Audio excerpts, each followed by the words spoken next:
Omni-Man, one of the newest powerhouses to hit the small screen, one of the newest twists on the Superman trope, but just how powerful is this Viltrumite? He might be able to take on the Guardians of the Globe, his own son Invincible, even other Viltrumites. But just how powerful is he exactly? Well, today, that's what we're going to find out.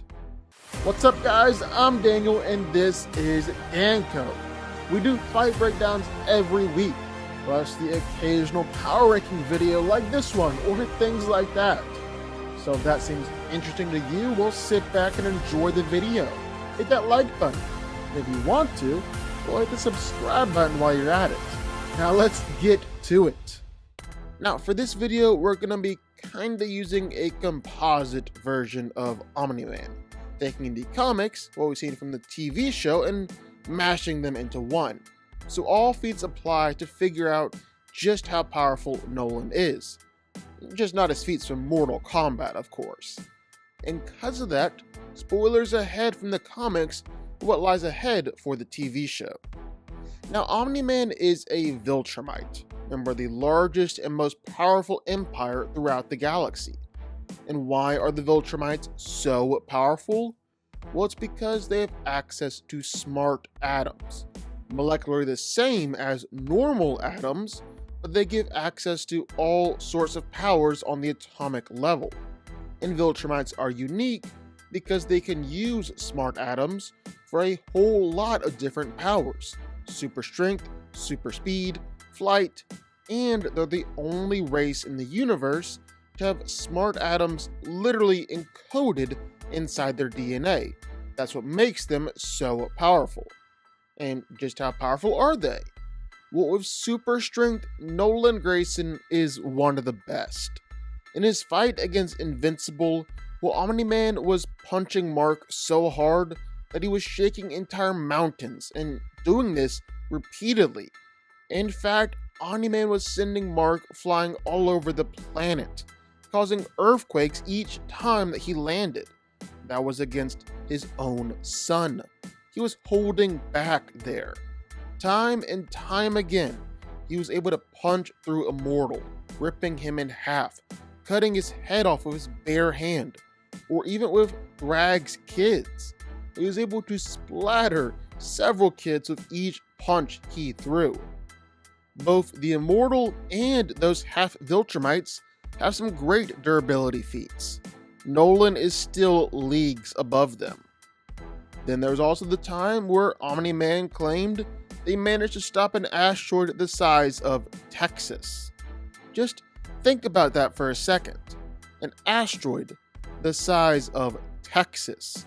That's a planet-destroying extinction level event right there. That'll be about 7 billion metric tons of meteor he had to stop, not even taking into account acceleration or anything like that. That lines up with what Nolan has done in the comics, where him, Mark, and Thaddeus teamed up to destroy the planet Viltrum, a planet that's roughly twice the size of Earth. Now, sure, that's 2 other Viltrumites helping him there, and Space Racer shot the planet with his gun in order to destabilize the core. But still, that's a multi-continental feat at least. Omni-Man is seriously powerful. In fact, Omni-Man is arguably one of the strongest Viltrumites you're ever gonna see. He's a trusted officer who was given the duty to conquer a planet all by himself. And true, old, accomplished Viltrumites like that are in a tier all their own. Like Conquest, we can casually bust out of solid 400-ton solid steel blocks encasing all around his body, as well as 6 miles of earth caving in on top of him. Omni-Man is still more powerful. In fact, the only Viltrumite we ever saw definitively prove he was stronger than Omni-Man was Thrag, and he did it pretty definitively. And that actually leads us into our next point: durability. And again, it's something that Viltrumites are great at. and Omni-Man is one of the best of all of them. He's been pretty much unaffected by any attacks from a mortal. He was unaffected by any of the attacks from Invincible during their first fight too. And in fact, Omni-Man has regularly been able to take attacks from all sorts of different Viltrumites and not really gone down or been all that injured. He's actually so tough that, like we said, even other Viltrumites legit just splatter against him on impact. He's taken massive nuclear lasers and survived it completely unscathed, even taking nukes at point blank range, not even being slowed down. Now, all this isn't to say that Omni-Man can't be damaged. He can, and he's taken some absolutely devastating attacks in the past. He's been beaten up by several Viltrumites as they double, triple teamed him. And in pretty much every fight that he's ever had with Thrag, well, he usually ends up nearly on the brink of death. The first fight, well, he ultimately got overpowered and was straight disemboweled when Thrag punched his hand through Omni-Man's body. Omni-Man still survived. Another fight, well, Thrag beat Omni-Man so bad that his eye straight up popped out of his skull. Still survived. He went against Thrag a third time too. It was nearly torn in half. Still managed to keep himself alive. So basically, Nolan has an incredibly impressive healing factor and can survive almost any injury. But two, well, it takes a whole heck of a lot to actually injure him or put him down. Just because Omni-Man can take nearly any attack or any injury and just refuses to go down or be killed.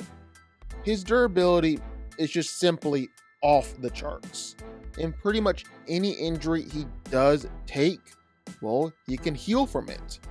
The only way that Omni-Man can actually be completely put down is by damaging his heart enough where his heart can't help with the healing and repair.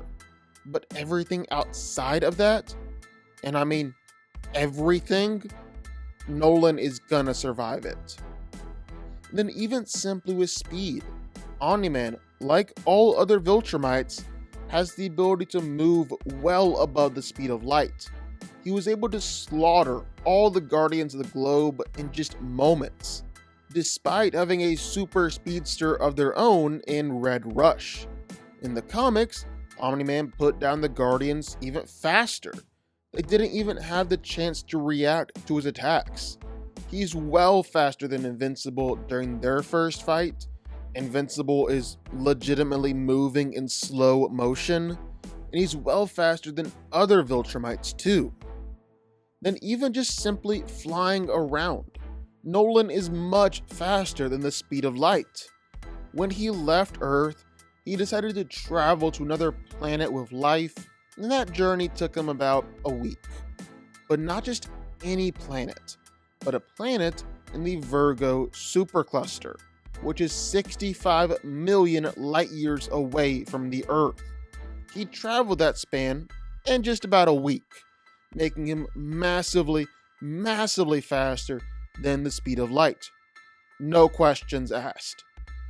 And all these powers, his strength, his speed, even his durability, is best put on display when Omni-Man decided to completely and utterly destroy the Flaxen Empire.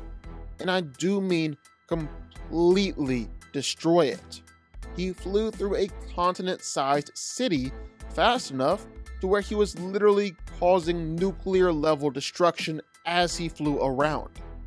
Basically, how that works is that as he reached light speed, or even just under the speed of light, Nolan was hitting molecules and atoms in the air with so much speed and force that it's causing nuclear fusion, leveling continent-sized cities and sending the entire planet back to the Stone Age. He just kept 3 of them alive in order to send him back, and then killed them too. In short, whether it's in the show or the comics, Omni-Man has just been able to consistently prove that he's not only the most powerful being on Earth, but he's just regularly proven himself to be one of the most powerful Viltrumites as well. But what do y'all think? Sound off in the comments down below. I know you're gonna have thoughts and feelings on this one for sure. If you stuck around this long and made it to the end of the video, that's amazing. Thank you so much for watching and for supporting us. And if you want to go subscribe, well, go subscribe. You're going to see more videos like this one every single week. I'll see y'all then. I'll see y'all next time.